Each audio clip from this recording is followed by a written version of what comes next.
Hello guys, my name is Keith Mtetwa, your host for this podcast thing. This is my first podcast and first guest ever, like starting this project. I'm here with, I don't want to do the introductions, she's going to introduce herself. Okay. What's her name? Yeah, so Mrs. Exactly, like literally we're going to do this freestyle. Nothing is planned. It's something which is so random. You know, are you prepared for such a conversation? Like, we haven't planned for anything. Literally, we're just jumping straight into what's happening. And you didn't even let me take a shower.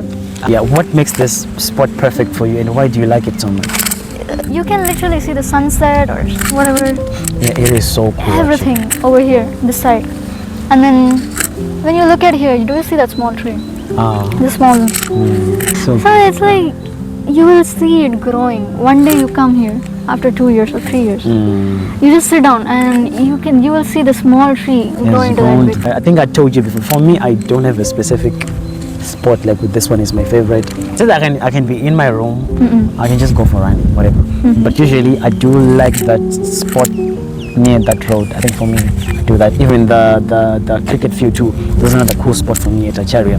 But I think this one is perfect though. You're from Hyderabad, right? Yeah. In Hyderabad, do you have sort of the same spots like lonely nature food spots or? See, when I was in Hyderabad, right? Yes. I didn't used to roam around much. I was like an introverted person. Oh. I remember after my 12th, I was in the room, locked myself. I didn't even move out. Yeah. Or with friends, I used to go out like very rare. It was very rare.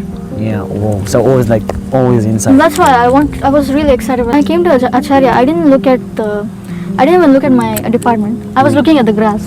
Whoa. Acharya is filled with grass. It's the green stuff. I can walk barefoot. I can sleep on the grass. Yeah. I can touch some grass. I was more excited with the grass. I don't know why. I was excited for the grass because at our place there is not much grass. Yeah. I grew up in a place filled with nature, right? So as soon as I came to Acharya, I just got connected just like that. Like Bangalore it's sort of like a representation of my small town in Zimbabwe, Pochimani. It's green stuff everywhere. Because like it's so nature filled, like our resources, our fuel we get from nature. Everything. And not from a perspective of a person who grow up in a town setting and they wonder like, this dude is a nature guy or whatever, you are into so much nature. I don't know, for me I find peace in this sort of environment. I don't know, it's beautiful, you know, you just breathe. Any goals you're planning this year before 2025 ends? Before I even let you speak your goals, my goals, learn how to swim. Yeah, I think that's like a main thing this year for me. Okay. I don't know, like content creation is always a thing for me, but my thing this year is swimming. By in 2026 I should be knowing how to swim, how to handle water. It's one of my biggest phobia, water. I'm scared of it, you know, it scares me, so I'm confronting that. So what are you doing? Are you also working on your goals? What are you working on this year on your free time at Acharya? Are you working on something? Yeah, I'm actually thinking of starting like changing my routine. See, usually I wake up around 6:30 or 6:45 or 7 o'clock, and then I just rush. I brush. I get freshen up, and then I go and go to college and come back. It's kind of boring at some point. Okay.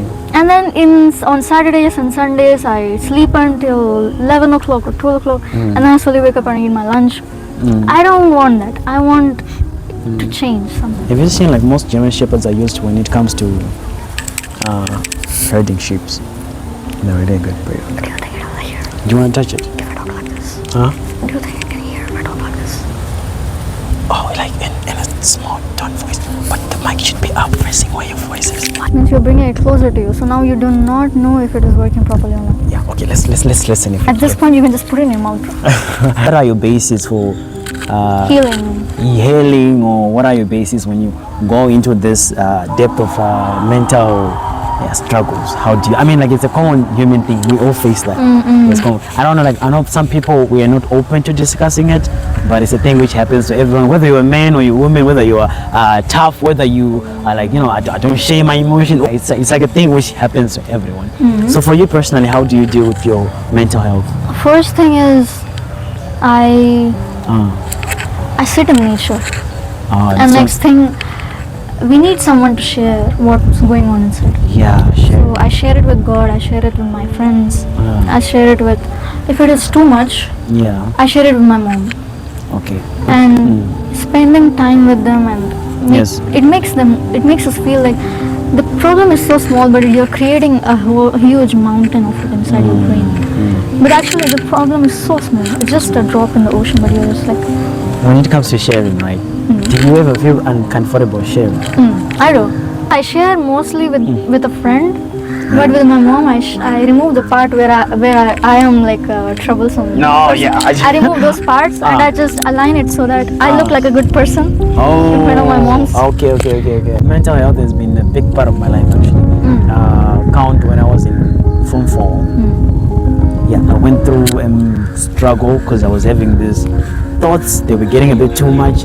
You know, it's like when you try to stop your mind from processing thoughts. It will think about it. It will think about it more. It just keeps on happening more and more.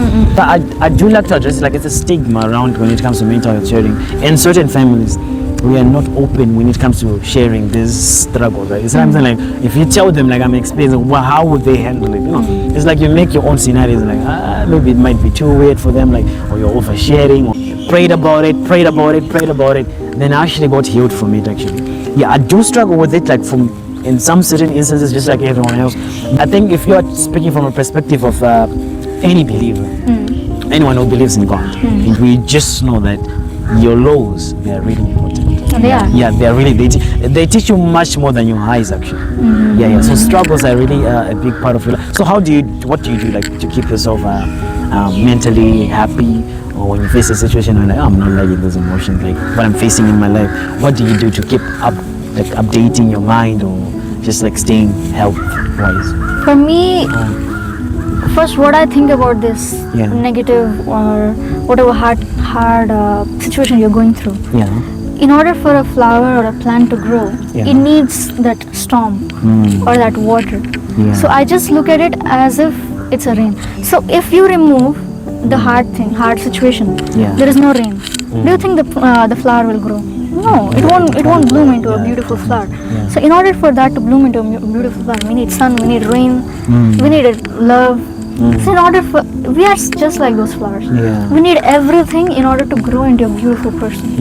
So what I look at this hardship is like, okay, it's just a phase which is going to make me evolve into something else. Right. Nice. That's what growing is all about. There's another thing, I think it's a stigma. I think people need to stop it. When it comes to mental health, right, it's like always the quiet ones. We just assume like, they're really going through a lot. And sometimes we give much more of a focus to always the quiet ones, the most settled ones. Or maybe they don't want to talk to me, or they don't want to talk because they're going through some things actually. But for us, like extroverts, whatever, we also go through stuff sometimes. Like you might be very much outgoing, and I think it's like the most deepest struggle actually, because the public, they see you as this guy has. And then you have to act. Yeah, the guy does not suffer from anything. He's always happy. Because sometimes like those people are actually going through the most. I feel like only introverts can understand those kind of experiences. Yeah, exactly. Because from outside, people see such a happy person because you are giving off this energy and everything. But for people that are really close to you, and they should be aware that, you know what, sometimes happiness can sort of like cover what's happening internally. Yourself, you're going against your own emotions so that people can actually feel okay with you. I don't think that's okay. Yeah, that obviously that is not okay. So yeah, it's a thing. Like not all happy people are good inside. I feel like introverts are better at this point. Yeah, exactly. It's like we are not always in the same mood. We are always like isolated. So even if you're going through sad stuff, or even if you're going to happy stuff, we are neutral. We're neutral. For us, it's always like, you are happy. So you're. And then people will think something is wrong with this man. I thought he was this. You know, like we had cases of people actually committing suicide. Like, but I just saw him up last week. He was doing great. He greeted me. He looked happy. But it was something he was facing his own demons within. So I think it's always a nice thing. Like there's you have a friend who's an extrovert. Yes, at least have one friend whom you can share with. Everything. Yeah. They do know, yes, this guy talks, this guy goes out a lot, he talks a lot. But from a deep personal level, how are you actually? How are you actually? Are you okay? Like, yo, sure, I'm okay. But I think it takes people who really know you close, like, is really not feeling okay, but you know, they can sort of like break that barrier, like, I actually know he's going through something. Yeah, but it's cool. Like that's Look what. at the dog sitting. Ah.